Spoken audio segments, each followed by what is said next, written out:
사도행전 1장 1절에서 5절 같이 한 목소리로 읽도록 하겠습니다. 데오빌로여, 내가 먼저 쓴 글에는 무릇 예수께서 행하시며 가르치기를 시작하심부터 그가 택하신 사도들에게 성령으로 명하시고 승천하신 날까지의 일을 기록하였노라.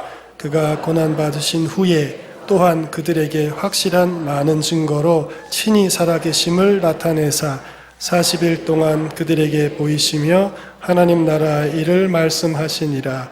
사도와 함께 모이사 그들에게 분부하여 이르시되 예루살렘을 떠나지 말고 내게서 들은 바 아버지께서 약속하신 것을 기다리라. 요한은 물로 세례를 베풀었으나 너희는 몇 날이 못되어 성령으로 세례를 받으리라 하셨느니라. 아멘. 사순절과 고난주간, 종료주일과 부활절을 지나왔습니다. 참 어렵게 지나오지 않았습니까, 여러분? 계속해서 십자가 설교를 막 들어야 되고, 십자가 설교 들을 때는 좀 진지해지지 않습니까? 설교가 재미있지 않고 진지하고 좀 무겁고, 또 뭐 일주일 동안 특별 새벽기도회 한다고 막 오라고 그러고 가라고 그러고 막 카톡 오고 문자 오고 뭐 카풀 한다고 얼마나 귀찮고 막 짜증나고 막 그러셨겠어요. 그러셨나요? 예, 나름대로 고난을 좀 받았습니다. 저희가 그죠? 40일 동안 고난을 쭉 받았어요. 받으면서 하나님 은혜 주신 게 각자에게 있을 줄로 믿습니다. 저희 인생의 가장 큰 전투, 가장 치열한 전투, 가장 중요한 전투가 우리 편의 승리로 끝났다는 것입니다. 그게 십자가와 부활의 메시지입니다. 여러분의 인생이 뒤집어졌습니다. 바뀌었습니다. 이제 여러분이 승리자 편에 서 있게 된 것입니다. 왜냐하면 그리스도 때문에 그렇습니다. 하나님 그 안에서 우리에게 승리를 주셨습니다. 하나님께서 사망을 꿀꺽 삼켜 버리셨습니다. 할렐루야.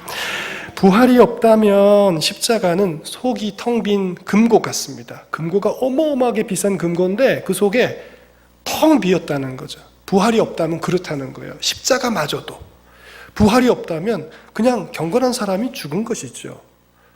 그런데 부활이 있었다는 것입니다. 오순절 성령의 강림 얼마나 위대한 사건입니까?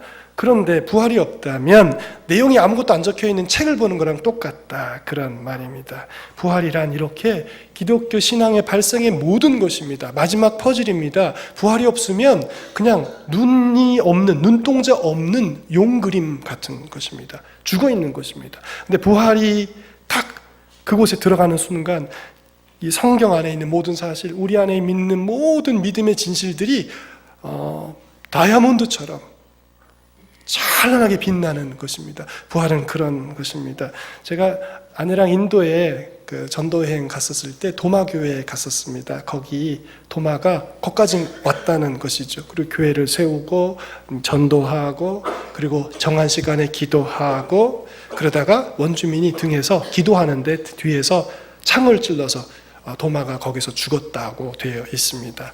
뭐 도마의 손가락뼈라고 하는 것도 거기 이렇게 진열되어 있고 그런데 어떤 건 믿을 수 있고 어떤 건 믿을 수 없습니다. 그런데 분명한 건 도마가 거기 와서 살다 예수 전하다 죽었다는 것입니다. 거기가 인도의 이 예루살렘에서 인도 가까운 편이 아니고 인도라는 땅이 얼마나 큽니까?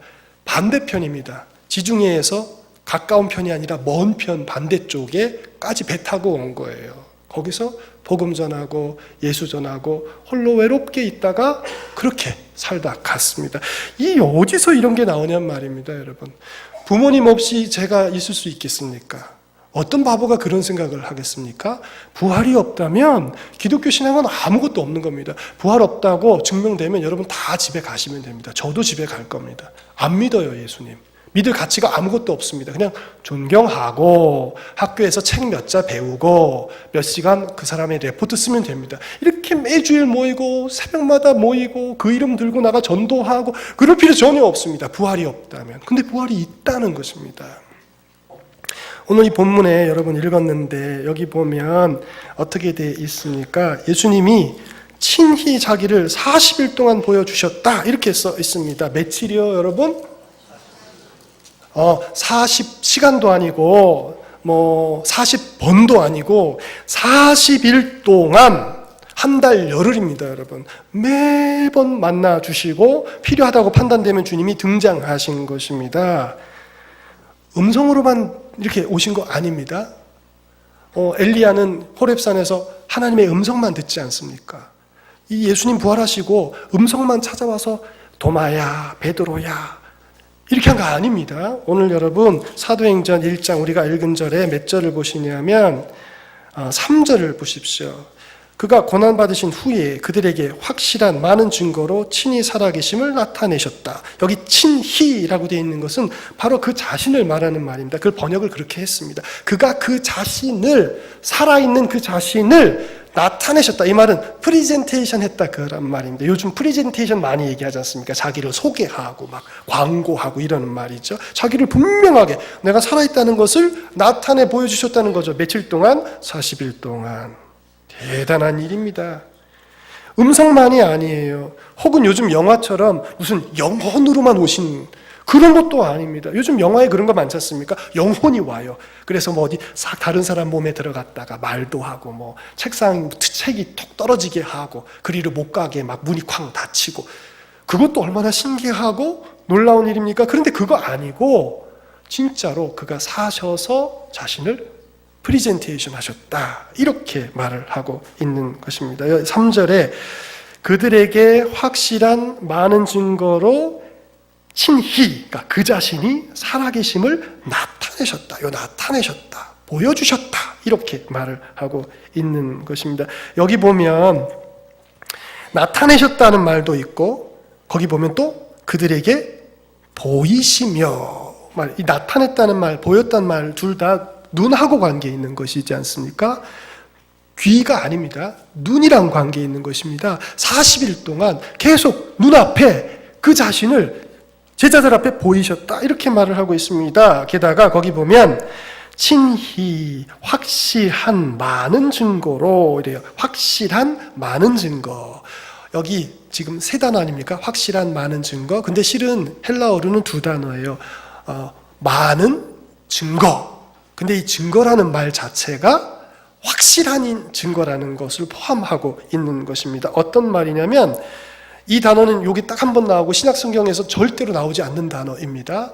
그러니까 이 단어를 알려면 요 복음서가 쓰여졌던 시대에 쓰여진 다른 헬라어로 쓰여진 문서들을 찾아봐야 이 단어가 뭔지 알 수 있는 그런 단어입니다. 그러니까 누가가 공부를 많이 한 사람이지요. 그런 고급 헬라어를 쓰는 것인데 어떤 말이냐면 이 확실한 증거란 논쟁에서 질 수 없는, 반격되어서 무효화될 수 없는, 실수 일리가 없는, 확실하고 분명하게 인지되는 그런 증거라는 말이에요. 예, 그런 말입니다. 그러니까 확실한 많은 증거를 40일 동안 신이 살아계신 걸 자기 자신을 나타내시고 보여주셨다는 것입니다. 성도에게 부활이란 건 매우 중요한 것입니다. 여러분 부활 얘기할 때 혹시 부끄러우십니까? 예수님 안 믿는 사람한테 야 사람 죽었다 살아났단다 야 이 말 하면 저 사람들이 아이고 공부를 못했던가 뭐 모자라던가 생각이 짧던가 하겠구나 혹시 이렇게 생각할까 봐 여러분 부끄러우십니까? 절대로 그러실 필요 없습니다. 오늘 복음서는 그냥 이렇게 왔다 가셨나? 아니면 잊어버릴 수 있는 뭐 그런 거 아닙니다. 확실하고 분명해서 거부하거나 부인하거나 의심하거나 무시하거나 눈앞에서 치워버리거나 잊어버릴 수 있는 게 아니라는 거예요. 그러니 인도까지 갔습니다. 제자들 다 순교했습니다. 우리가 아는 복음서 쓴 사람들 제자들 다 순교했습니다. 요한도 다 순교했습니다. 다 예수 부활했다는 그것 때문에 다 순교했습니다. 부활이 모든 것에 가장 큰 에너지였습니다. 사람들이 죽은 사람이 다시 사는 것, 하나님이 죽은 사람을 다시 살리시는 것, 내세가 있다는 것 잘 몰라요. 존재 자체가 기적이라는 걸 모르기 때문에 그렇습니다. 이 사실을 받아들이지 못하는 이들은 부활을 이해하지 못합니다. 지금 우리가 기적 중에 머물고 있다는 사실을 이해해야 해요. 존재 자체가 우리가 지금 들어와 있는 이 존재의 향연 자체가 기적입니다. 우리 눈이 멀어서 못 봅니다. 이거 얼마나 놀라운 일인지 못 봐요. 벚꽃이 필 때 그 나무 아래서 벚꽃을 올려다 보십시오, 여러분. 떨어지는 벚꽃을 이렇게 한번 손에 담아 보십시오. 꽃잎 5개, 꽃받침 5개, 암술, 수술 아주 세미하게 있습니다. 그거 누가 여러분들 미워서 거기 그렇게 막 매달아 놓은 거 아닙니다. 그걸 보면서 누가 나를 미워하는구나, 날 미워서 저렇게 했구나, 저 놈이 나를 정말 미워하는구나, 이렇게 생각하시는 분 계십니까, 여러분? 호의를 가진 어떤 인격이 사랑하는 누구를 위해 거기 그렇게 해놓은 겁니다. 우리가 종이 접고 오려서 꽃을 만든다고 생각해 보십시오. 여러분, 밤새 몇 송이나 젓겠습니까? 그 일들이 봄이면 벌판에 그냥 이렇게 이루어져요. 우리가 기적 속에 들어와 있다는 걸 몰라요. 우리 눈이 멀었습니다. 이 존재의 기적을 누리다 보니까 이것 자체가 기적인 걸 몰라요. 그러니 부활을 못 믿지요. 이것이, 우리가 지금 있는 것이 기적인 것을 인지하는 사람은 하나님께서 죽은 자를 살리실 수 있다고 믿을 가능성이 커집니다. 의인이신 예수를 왜 못 살리나? 주의 말씀 순종하다 핍박당한 사람을 왜 못 살리나? 그 사람 말씀 순종하다 어려움 당했지만 마침내 그가 살 거고 승리할 거고 그가 옳았다는 게 증명될 거라는 걸 왜 못 믿겠습니까? 삶 속에서 부활을 경험한다니까요. 그러다 보면 죽은 내 몸도 살리시리라 믿음이 생긴다는 게 성경의 부활신앙입니다. 여러분, 성도의 마음속에 이 부활의 믿음이 가득한 것이 정상입니다. 이 새봄에 아름다운 꽃과 나무와 벌판과 들을 보시고 살아계신 하나님, 나를 사랑하시는 그 절대자, 그분이 살리신 그리스도, 오늘 우리와 같이 계시지 않습니까? 그분을 믿는 믿음 속에 부활의 믿음 충만하게 가지시기를 주의 이름으로 축원합니다. 오늘은 저희가 세례를 베풀었습니다. 저는 오늘 이 본문에서 부활이 분명한 역사적 사실이고 모르는 게 창피한 거고 이것을 아는 것이 자랑스러운 것이라는 사실을 말씀을 드렸고, 두 번째로 말씀드리는 것은 참된 세례는 성령 안에서 참으로 죽고 사는 것입니다. 이런 말씀 드리려고 합니다. 세례는 성령 안에서 참으로 내가 죽고 내가 죽어야 하는 것입니다. 오늘 본문에 보면 예수님께서 4절에 이렇게 말씀하셨습니다. 예루살렘 떠나지 말고 내게서 들은 바 아버지께서 약속하신 것을 기다리라. 40일 동안 죽었다가 살아오신 분이 말씀하니 얼마나 잘 들었겠습니까? 그렇지 않겠습니까? 여러분 같으면, 여러분이 제자면 예수님 말씀 흘려 들었겠습니까? 쏙쏙 들었겠습니까? 얼마나 새겨 들었겠습니까? 죽은 자 가운데서 일어나셔서 부활하신 그분이 말을 하는데 얼마나 열심히 들었겠습니까? 근데 그분이 뭐라고 말하냐면 예루살렘 떠나지 말고 내게서 들은 아버지의 약속 기다리라, 이렇게 명령하셨습니다. 이거 권면 아닙니다, 여러분. 요청 아닙니다. 이건 명령입니다. 명령. 제자들은 떠나시는 예수님께 이렇게 질문했습니다. 우리가 잘 알지 않습니까? 주님 나라 회복할 때 언제입니까? 이 무슨 말입니까? 예수님 40일 동안 부활하시고 40일 동안 뭐 가르치셨습니까? 오늘 본문에 나오는데 하나님 나라에 관한 일을 말씀하셨습니다. 하나님 나라가 어떤 건지 40일 동안 말씀하셨거든요. 그러니까 예수님 승천하실 때 제자들이 붙잡고 예수님, 그 나라 언제 회복됩니까? 이렇게 질문하는 게 당연하지 않습니까? 이게 너무 중요한 거기 때문에 그렇게 가르치셨고 배웠으니까 마지막에 물은 거예요. 그랬더니 예수님 뭐라고 그러셨다고요? 여러분 너무 잘 아시지 않습니까? 그건 너희의 알 바 아니다 말이죠. 그건 성부께 권한에 있다 말이죠. 그럼 뭐 해야 된다 그랬습니까? 오직 너희는 성령이 너에게 임하시면 너희가 권능을 받고 예루살렘과 온 유대와 사마리아와 땅끝까지 이르러 모델라고 했으니까 내 증인되라. 한마디로 말하면 예수님은 주님 나라 언제 회복됩니까? 제자들 물어보니까 그거 관심 끄고 언제인지 관심 끄고 하나님 나라 위해서 너희가 지금 할 것은 성령, 그것에 주목하라, 이렇게 말씀하셨습니다. 여러분 성령 충만하십니까? 성령이 여러분 안에 계십니까? 안 계시면 없는 겁니다. 여러분이 모르면 아무도 모릅니다. 성령이 계시는 게 정상입니다. 여러분 안에 하나님의 성령이 일하시는 경험들이 있으셔야 합니다. 없으시면 구해야 돼요. 하나님 알게 해주세요. 내가 성도라고 하고 신자라고 하는데 내가 성령의 세례 받은 사람인지 내 안에 성령이 계신지 내가 잘 모르겠습니다. 구하셔야 합니다. 그래서 아셔야지 됩니다. 여기 예수님은 오늘 본문에서 뭐라고 말씀하시냐면 너희가 성령에 집중해야 한다 이렇게 말씀하세요. 거기에 성령에 집중하라. 하나님 나라라는 가장 중요한 주제를 가르치시고 마치실 때 성령에 주목하라 이렇게 말씀하셨습니다. 성령의 오심, 성령 없이는 우리는 아무것도 아닙니다. 여러분 예수님의 강조점을 기억해야 합니다. 오늘 저는 물세례를 베풀었습니다. 오늘 여러분들 중에 물세례를 베풀음을 받았습니다. 여러분 중에 성도라고 하고 예수 믿는다고 하면 여러분 다 신앙을 고백하고 물세례를 베풀음을 받았습니다. 근데 오늘 예수님 오늘 이 본문에서 뭐라고 그러십니까? 5절에 보세요. 너희 물세례 받았지. 내 세례는 물세례가 아니라 무슨 세례다? 성령 세례다. 이렇게 말씀하시지 않습니까? 여러분 이게 뭡니까? 예레미야의 시대에 사람들은 할례에 안주했습니다. 그 시대, 예레미야의 시대, 나라가 망할 거라고 하나님의 선지자가 말하는데 사람들은 안 믿었습니다. 우리에게 성전이 있다. 그리고 안 믿었습니다. 성전 신앙에 안주했습니다. 우리 가운데 성전이 있으니까 안 망할 거다 생각했습니다. 또 하나 믿음이 있었는데 그게 할례예요. 할례를 받았으니 안 망할 거다 이렇게 믿었습니다.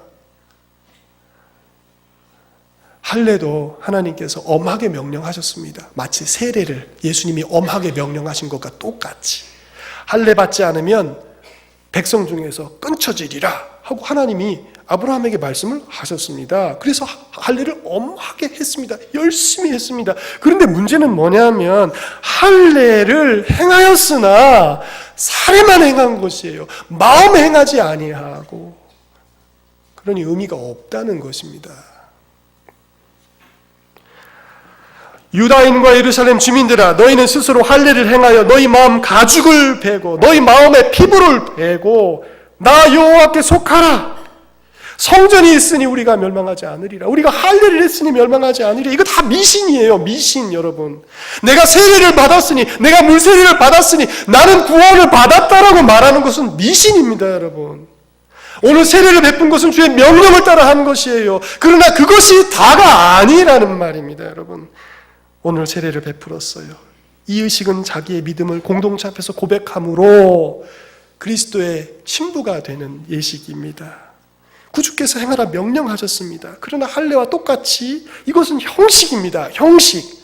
이것은 형식입니다. 여러분 안에 성령께서 계시지 않으시면 이 형식은 공허한 것입니다. 여러분 아침에 식사하고 나오셨습니까?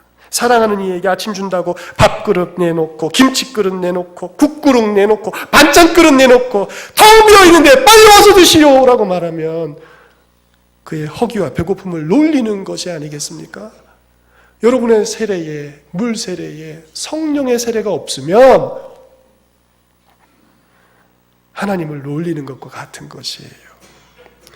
할례는 마음에 해야 하듯이 세례 또한 우리의 마음에 성령께서 오셔서 성령이 우리의 마음을 움직이시는 일이 계속 있어야 합니다. 계속. 세례는 죽는 것입니다. 오 주님 내가 오늘 죽었습니다. 그렇게 고백하는 거예요. 약속하는 것입니다. 이게 세례예요. 내 고백입니다. 믿음의 고백. 내가 이제 죽겠습니다. 내 옛사람이 죽었습니다. 내가 이제 주님 안에 살겠습니다. 그리스도와 함께 제가 죽었습니다. 그래서 이제 그리스도 부활하실 때 나도 부활하겠습니다. 그렇게 고백하고 막 시체가 살아나도 살아나요. 그렇게 고백과 선포는 했는데 내 옛습관, 내 옛자, 내 욕심, 내 포기하지 못한 어떤 그런 자존심 살아나요. 세상을 향한 나의 꿈이 아직도 죽지 않고 막 꿈틀꿈틀거리고 그래요. 세례는 죽은 것입니다. 오늘 세례받은 우리 두 분의 자매님들은 세례는 내가 이제 죽었다. 내 일사람이 죽었다. 내가 이제 그리스도 안에서 새롭게 태어났다. 내가 이젠 그리스도 안에서 사는 것이다. 나를 통해서 그리스도께서 살아가시게 하는 것이다. 이렇게 마음으로 생각하고, 오늘 이 세례 받는 걸 지켜보신 여러분들은 여러분의 세례 받은 그 모습을 다시 생각하고, 내 안에 성령의 감화가, 내 안에 성령의 역사가 있는가? 왜 이리 약해졌는가? 왜 이렇게 희미해졌는가? 돌아보고 우리를 회개하게 하시고 우리를 참으로 부여하게 하시는 그분을 다시 만나는 그런 귀한 감화가 있는 예배 되시기를 주의 이름으로 축원합니다. 결론을 내리겠습니다. 부활은 부끄러운 것이 아닙니다. 못 믿는 사람이 부끄러운 것입니다. 수준이 낮아서 그렇습니다. 눈을 열리면 부활이 보입니다. 주님의 나라는 성령의 나라입니다. 그리스도와 함께 죽고 성령과 함께 다시 사는 수세자들 오늘 두 분 되시고, 오늘 이 자리에 참여한 모든 분들이 자기의 세례를, 그 세례의 고백을 다시 한번 돌아보는 복된 시간 되시기를 주의 이름으로 축원합니다. 우리 같이 찬송 한 곡 부르겠습니다. 내가 그리스도와 함께 십자가에 못 박혔나니.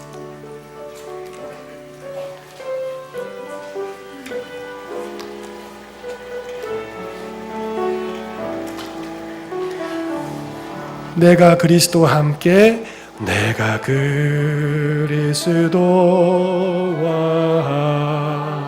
함께 십자가에 못 박혔나니. 아멘. 그런즉 이제 내가 산 것 아니요 오직 내 안에 예수께서 사신 것이라. 이제 내가 육체 가운데 사는 것은, 아멘, 나를 사랑하사 자기 몸 버리신 예수 위해 산 것이라. 반주자는 이 찬송을 좀 쳐주시고 우리는 잠깐 짧게 한번 조용히 기도하겠습니다. 부활을 믿습니까, 여러분? 정말 부활을 믿으십니까? 부활의 믿음 달라고 기도합시다. 죽었다고 하고 그렇게 약속도 하고, 근데 우리는 옛사람이 너무 자주 다시 일어납니다. 더 죽어야 합니다. 더 죽어야 참으로 살 수 있습니다. 죽어도 살고 죽어야 삽니다. 우리 말씀 들은 거 기억하고 잠시 잠잠히 기도하겠습니다. 아버지, 감사합니다. 사랑하시는 주님의 교회에 여러분들이 오늘도 함께 예배를 드렸습니다. 세례를 받은, 세례를 고백하는데 저에게 잘 지켜갈 수 있게 도와주시고, 성령이시여 이곳에 임하사 우리를 새롭게 하옵소서. 새롭게 하옵소서.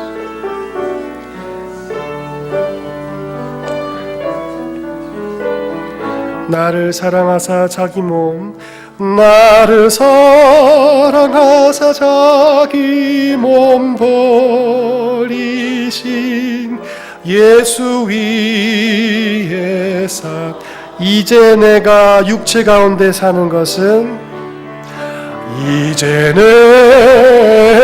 내가 육체 가운데 사는